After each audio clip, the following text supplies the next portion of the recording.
The incident begins. It was a busy Saturday afternoon, the streets of downtown bustling with life, filled with people rushing to their destinations.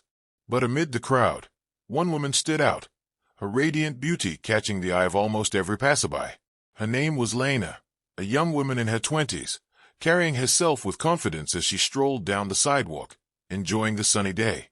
Little did she know, her peaceful walk would soon turn into a nightmare. As she walked past a group of officers parked in a squad car, the sound of their voices grew louder. "Hey, miss, can you come here for a second?" one of the officers called out. Startled, Lena stopped in her tracks. She looked around, trying to gauge if they were speaking to her. One of the officers, a man with a stern face, got out of the car and approached her. "Is there a problem, officer?" Lena asked, trying to stay calm but feeling a sense of unease creeping in. "Just a routine check," the officer replied, but his tone didn't match his words. His eyes scanned her from head to toe, lingering longer than what seemed normal. Lena could feel the judgment in the air, as if something about her didn't sit right with them. "What's your name, miss?" the officer asked, his voice now growing more commanding. Lena felt a knot form in her stomach. Why was she being singled out?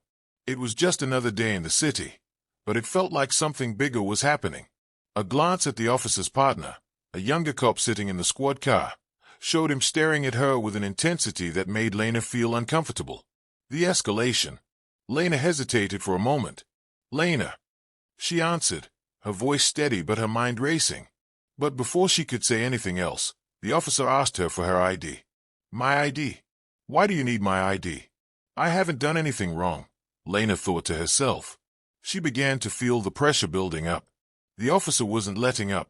"Just a routine check," he repeated, but this time there was an edge to his voice.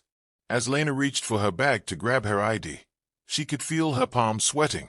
Something felt off. Her instincts told her to leave, to walk away, but the officers were not giving her any space. They stood close, blocking her path. Just as she was about to hand over her ID, the officer's partner stepped out of the car, now towering over her. "Hold on, Lena, we need to search your bag," he said. "Search my bag? For what?" Lena's heart began to race, and a growing sense of dread filled her chest. The situation had escalated from a casual check to an invasion of her personal space. The crowd around them started to notice, some glancing curiously, others whispering among themselves. "Why are you doing this?" "I'm not doing anything illegal," Lena said, her voice now laced with panic. The officer's response was cold. "You fit a certain description." The words hit Lena like a slap in the face. She had no idea what that meant. Was she being targeted because of her looks? Her race? It was as if they were trying to make her feel guilty for simply existing. The young officer continued to press her, his hand hovering over her bag, as if ready to snatch it away at any moment. Lena's body tensed. She was trying to keep it together, but the feeling of being judged and treated like a criminal was overwhelming. The sudden shift. Just as the tension reached its peak, a new voice interrupted the situation. "Excuse me, officer, what's going on here?" The voice came from a man who had appeared seemingly out of nowhere, stepping into the scene with authority and confidence. Lena turned, startled, to see who it was. The officers looked up, their expressions changing almost instantly. The man who had spoken was Marcus, a well-known figure in the city, a prominent business owner with a reputation for advocacy, and, as it turned out, a close friend of the police chief. He walked up to the officers and gave them a famed look, demanding an explanation. "Lena," Marcus said, recognizing her instantly. "Is everything all right?" Lena's face softened in relief.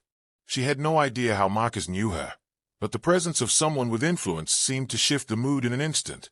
The officers, who moments ago had been aggressive and intimidating, now hesitated. "She's fine, right?"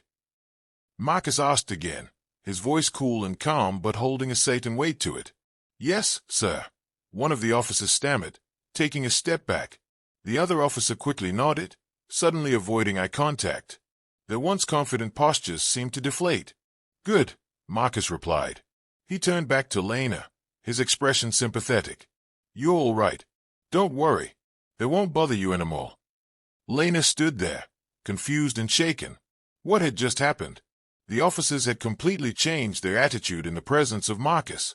It was as if his name alone had diffused the entire situation. The realization. As Marcus walked Lena away from the officers, he turned to her. "I know them," he explained, referring to the officers. "They were acting out of line, and it's not the first time they've done something like this." Lena's mind raced. How could that be? The officers were black, just like her, which only made the situation more surreal. Black cops harassing a black woman. What was really going on here? "Thank you for stepping in," Lena said, her voice trembling a bit. "I don't know what would have happened if you hadn't shown up." Marcus smiled reassuringly. "You don't have to thank me. It's not right what they did. But we have to be careful. It's not always just about the badge. It's about who's behind it." Lena nodded, still processing everything that had just unfolded. It was hard to accept, but the truth was undeniable. There was something broken in the system, something that even people within the system struggled with. The aftermath. In the days following the incident, Lena found herself unable to shake the memory of what had happened. She had gone from feeling empowered to feeling helpless in an instant. She was grateful for Marcus's intervention, but deep down, she couldn't ignore the painful truth. Why did it take someone like Marcus, a well-connected, powerful figure, to make the officers back down? What did that say about how the system worked?